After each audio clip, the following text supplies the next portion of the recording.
So, finally, we are just a few hours away from the Week 13 game against the Raiders. We are 7-4, and making into the playoffs, we need to win this game at any cost. It's wild to think about where we are right now.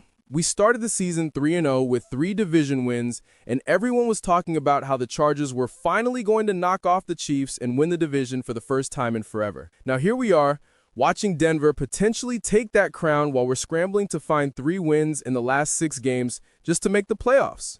But it is what it is. After the Raiders, we've got the Texans, Eagles, Chiefs, Broncos, and Cowboys.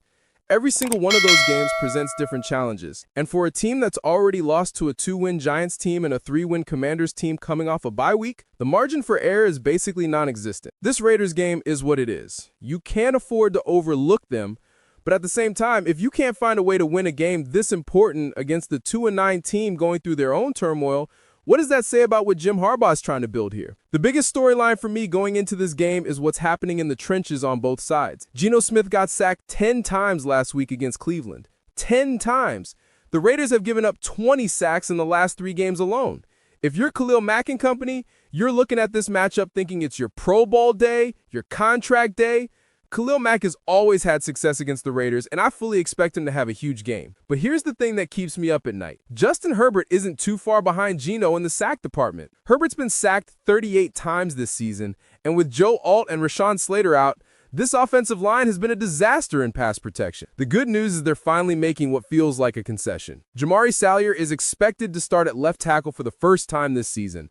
About damn time, honestly. The only thing that held them back from starting Salyers earlier was the running game. They thought Trevor Penning and Austin Deculus brought something different in the run game, but those 2 guys have been literally the worst players at their position in pass protection. So now the Chargers are flipping things during the bye week and going with the guy who has a better chance to protect Justin Herbert, and I'm all for it. 3 years ago, when Slater went down, Salyers stepped up and played left tackle. He wasn't at Slater's level, but he did a good enough job that we were praising him. So this should have happened weeks ago. And if they continued him at that time, maybe he would have become a better left tackle now. The offensive line combination I want to see is Salyers at left tackle because he's proven to be the best option to protect Herbert's blind side. Then you've got Zion Johnson at left guard, and honestly, I'd love to see Andre James get a shot at center. The guy was a top 5 center in the league 2 years ago when he was utilizing a more power-based scheme, and he'd have to be playing on a prosthetic leg to be worse than Bradley Bozeman at this point. Bozeman is ranked like 37th among centers in all categories. You literally can't get worse than that. Then Trey Pipkins at right guard and Mekhi Becton at right tackle.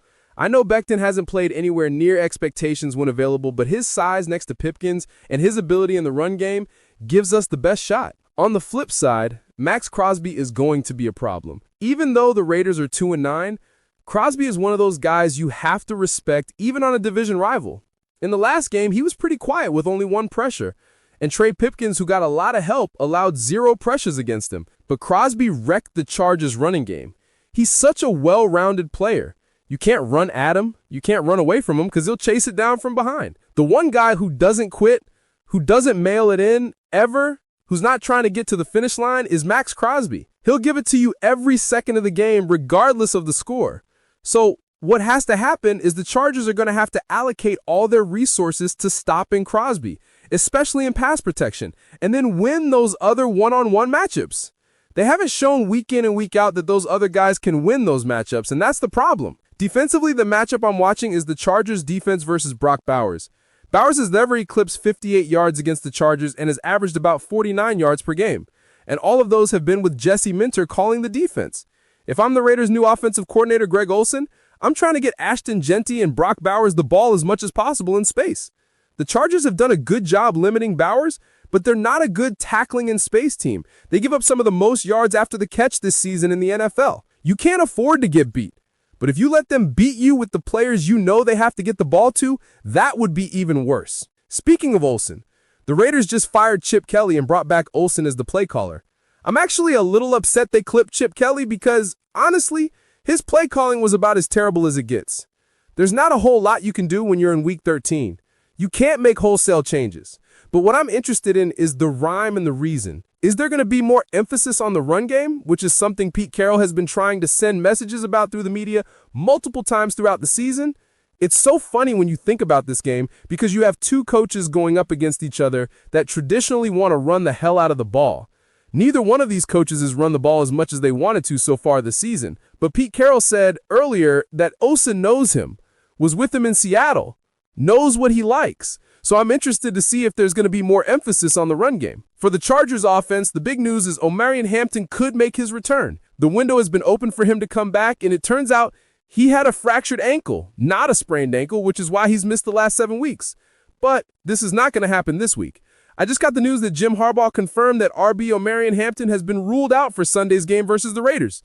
He says he will not be back this week. It would be good if they played Hampton alongside with Vital this week, even if just for a few snaps. At least he would get some practice. The offensive game plan against the Steelers a couple weeks ago was great, and then Greg Roman completely scrapped any semblance of that for the Jacksonville matchup. I have no idea why.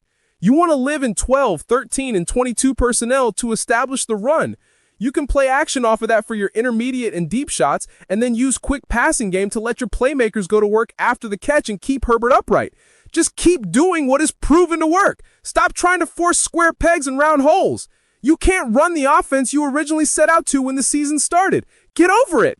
For Herbert, the matchup with Keenan Allen is huge. Somehow, Keenan Allen, as good as he is, always seems to get open against the Raiders. It's 3rd and 9, 3rd and 10, 3rd and 12, and all of a sudden, Keenan Allen is wide open 15 yards down the field. He always finds a way, especially against the Raiders, to sit down in that zone coverage and be wide open. The Raiders secondary has questions. The thing about Herbert this year is he's turning the ball over at a rate that far exceeds what he had last year. He had 3 picks all of last season and has 9 so far this year. Where the Chargers get themselves in trouble is they're not getting to 3rd and 4 or 3rd and 5 where they're actually really good. The Chargers, more than pretty much any Chargers team I've covered, everything's so game flow dependent. If you can get them out of what they want to do, if you can get up on them, if you can get them in those 3rd and long situations where the Raiders can pin their ears back and they know there's no threat of the run, you can't use Keenan Allen as much. He won't be able to get out of this break by the time you need to throw that ball. Defensively, the Chargers have to lead the charge.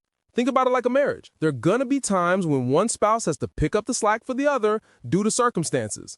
The defense is going to have to power this engine. What should be obvious right now is this team can't afford for the defense to have bad or off games. It's unfortunate, but because we've got a well below average offensive line, there are going to be multiple drives that result in 0 points and sometimes really poor field position. And the defense is going to have to overcome that. The defense has to keep offenses around that 20 to 23 point max area for this team to have a fighting chance in the majority of the remaining matchup. The biggest 3 things the Chargers have to do to win this game. First, just win in the trenches. That's number 1. If you look back at that 35-6 whooping the Chargers took in Jacksonville last week, the worst part is going out there and being a Jim Harbaugh team and having Harbaugh after the game say, you got out-physicaled. The Chargers dominated in time of possession 38-22 going into the Jaguars game, and they just got whooped up front on both sides of the ball. If that happens and they can't protect Justin Herbert and can't stop the run, they will lose this game. Second, it's winning the battle on 3rd down.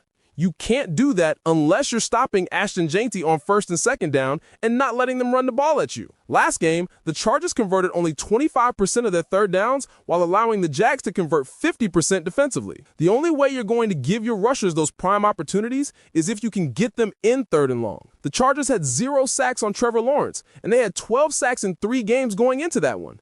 0 sacks is a big reason why they lost 35-6. Third, get off to a fast start. Maybe as much as anyone in the league, the Chargers need to get up on you and dictate that they can be multidimensional offensively. If you pigeonhole them into dropping Justin Herbert back 40 times in this game, that's 40 opportunities for Max Crosby to drive him into the dirt. Protect your dude. The Chargers just haven't shown they can effectively do that if they get behind in games. They are not a team built to have consistent, obvious passing situations. Neither of these teams are. They need their running games to be a part of it. Your running game can't be a big part of the game plan if there's 3 minutes left in the 3rd quarter and you're down by 10 plus. That's not the way it works in the NFL. The one thing this Chargers team, who's beat good teams and lost to bad teams, has shown us all year is if you get up on them and force them into situations where they have to protect Justin Herbert and send 5-on-5 out there to do it, it's not good. It's a great recipe for an upset for the Las Vegas Raiders. I'm going with the Chargers winning this one 27-17. I think Khalil Mack will get 2 sacks. Keenan Allen will have 100-plus yards. The defense keeps it tight. Herbert manages the game without turning it over. And we take care of business at home. But it won't be easy. Division games never are. especially against Pete Carroll and the Raiders who have nothing to lose. This team needs to come out focused, execute the game plan, and prove they can handle a game they're supposed to win. Because if they can't do that against a 2-9 Raiders team, what hope do we have against the Eagles, Chiefs, and Broncos down the stretch? It all starts Sunday.